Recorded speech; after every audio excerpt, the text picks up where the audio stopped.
nós temos aqui uma pergunta, a primeira questão, né, dessa banca, que diz respeito justamente às estruturas. Então, ó, qual é o tecido? Ah, outro detalhe, né, já entrando mais nos detalhes da prova mesmo. O que eu percebi dessa banca é que a maioria das questões, acredito que todas as questões que eu recebi, pelo menos dessa área, né, de dentística e materiais dentários, é que são questões objetivas.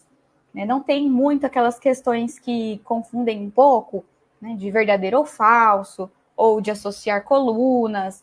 Geralmente é um enunciado, e aí as alternativas, normalmente, né? Normalmente tem 5 alternativas, e aí ele faz ali a sua pergunta. Né? Mas geralmente não tem muito essas análises de assertivas, né? Enfim. São questões mais objetivas e até de fácil entendimento, tá? Até mesmo de fácil entendimento, só que muitas vezes é um conceito, né, que muitas vezes a gente viu lá atrás e que é necessário revisão agora nesse momento, tá? Então, nosso foco é fazer essa revisão mesmo para puxar esses conteúdos lá de trás, lá muitas vezes da graduação, tá bom? Então, vamos lá. Qual é o tecido dental? Qual tecido dental apresenta a maior concentração mineral do corpo e que se constitui quase exclusivamente de fosfato de cálcio? Então, primeira informação importante aqui, né? A maior concentração mineral do corpo. Então, a gente viu lá, eu até comentei, né, nessa breve revisão das estruturas dentárias, mas nós vimos que, por exemplo, o esmalte tem 97% de composição mineral. Já é maior que a composição mineral do que a da dentina. A polpa, né, composta praticamente por tecido mole, então quantidade de matéria orgânica é muito maior, né, então sem comparação. O cemento, né, até que tem uma quantidade maior de minerais também, só que não chega a ser próximo do esmalte. Né? E ligamento periodontal, também tecido mole, composto mais por fibras, né? Tecido também fibroso, né? Tecido celular, existem células ali no ligamento periodontal também. Então, maior concentração mineral do corpo é o esmalte. Lógico que aqui nas alternativas não temos outras alternativas que não sejam relacionadas aos elementos dentários, né? Mas se fosse pensar, né, por exemplo, se ele tivesse aqui o osso alveolar, então esmalte nós sabemos que são estruturas mais mineralizadas até mesmo que tecido ósseo, cartilaginoso, qualquer outro tipo de tecido do nosso organismo.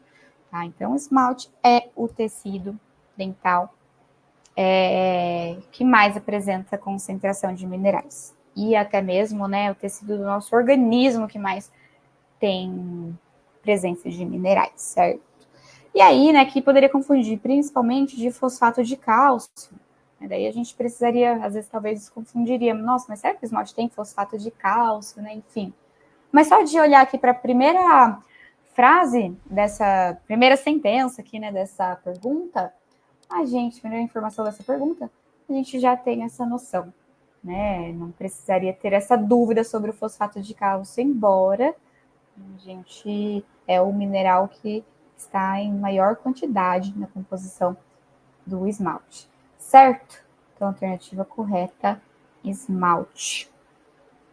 Ainda sobre, depois dessa perguntinha aqui, que a gente vai ver agora, eu vou dar uma olhadinha se vocês tiverem alguma dúvida, por enquanto. Então, ainda sobre as estruturas dentais, nós temos essa outra questão do concurso. O dente humano é constituído por esmalte e dentina, na sua parte coronária, e dentina e cemento na parte radicular, além da polpa que ocupa a região central do dente. Você tem a porção coronária, né, e a porção radicular da polpa. O espaço ocupado pela polpa no interior do dente é denominado de. E aí nós vamos ver aqui as alternativas uma por uma. Então, divertículo. Na verdade, esse termo divertículo não existe, né? Ele não está relacionado a nenhuma região da polpa ou região do dente. Então, não está correto ele aqui, tá? Não tem nem relação, né? Aquelas sempre as perguntas têm uma das alternativas que é totalmente absurda, que a gente tem certeza que não é verdade.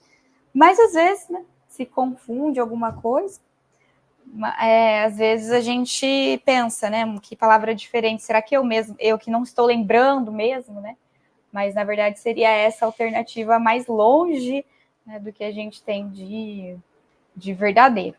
Tá? Então, divertículo não é nenhuma região, nenhuma estrutura, né, que tem relação com os tecidos dentários. B. Então, aqui está perguntando espaço ocupado pela polpa, no geral, né, no interior do dente. Tá? Então, alternativa B. Teto da câmara pulpar. É essa região que está mais próximo da região, né, ou da oclusal, ou nos casos dos dentes anteriores, né, do terço incisal do dente, né, que está voltado para a região, né, região mais alta da região mais superior ali, né, mais oclusal ou incisal, né, o termo correto, da polpa, né, que está mais voltado aqui para a região da coroa do dente. Né? Então, o teto da câmara pulpar seria essa região que eu assinalei aqui para vocês. Soalho já é a região inversa do teto. Né? O soalho da câmara pulpar seria como se fosse soalho, remete a chão, né? Piso. Então, seria essa região mais radicular da câmara pulpar. Tá? Então, o soalho da câmara pulpar. Também, né, aqui é uma região específica da polpa, ele queria saber de uma maneira geral. Sistema central de canais. Então, quando a gente fala canal ou conduto radicular, está mais voltado para a região radicular. Mas a gente tem a porção coronária da polpa que geralmente chamamos de câmara pulpar. Então, também está incorreta essa questão, porque ele foca nessa parte dos canais. E cavidade pulpar, que nada mais é do que todo o espaço ocupado pela polpa mesmo. Ele pode ser chamado de cavidade pulpar, e daí, por exclusão, não poderia ser nenhum dos outros termos, tá? Então, o espaço ocupado pela polpa é cavidade pulpar. Então, assim, pelo menos as perguntas das últimas provas que têm relação com as estruturas dentárias, até que são simples de resolver.